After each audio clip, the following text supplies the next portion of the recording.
Meg was furious when Soho staff posted Bill's big Harrier bar. During his London trip, Meghan had no access to Frogmore. According to some tabloids, Prince Harry recently spent 3 days in England and is believed to have stayed at Frogmore Cottage during his stay. Despite the recent evictions, the Duke of Sussex's property is said to have landed back in California on Thursday night, as he desperately wanted to return home to the U.S.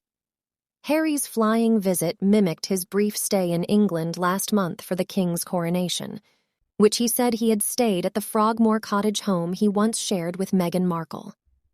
However, yesterday, a source from Royal Insider revealed that the news about Prince Harry staying at Frogmore is not true.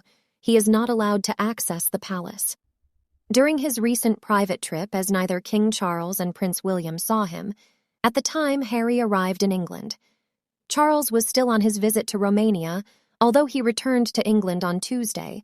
On Wednesday, the king held a military event at Buckingham Palace in London. The palace revelation completely coincided with reports on Twitter saying Harry left some serious damage to his Soho home.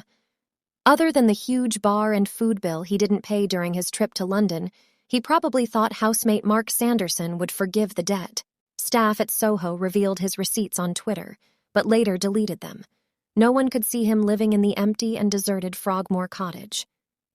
40 minutes from London with no room service, apparently he flew in on a Sunday night so he could appear in court on Monday.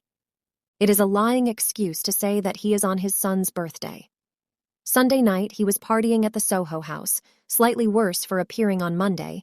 Harry was advised not to go to court, but his sense of entitlement along with his life of privilege where no one ever dared to contradict him gave him false courage. Her arrogance in believing she could bond Barris with Andrew Green, and not surprisingly, but arrogance seems to be a prerequisite for becoming a member of the royal family interviewed by Prince Andrew humiliated in 2019 by Emily Maitlis over her relationship with convict Jeffrey Epstein.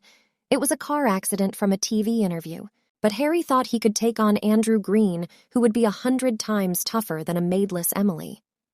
Fellow lawyers called him the Beast, an opponent a fearless cross-examiner should fear, and it was scary when a fellow attorney heard he would be representing the Mirrors Group.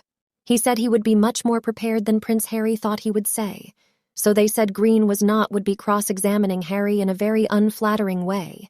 She would instead expose him as an unreliable historian, whose arguments should not be trusted simply because he is a well-known individual. By the judge, did he have any proof of hacking? Harry replied, "That is something I am here to find out. He is really very stupid. He took the case. He is the chaser.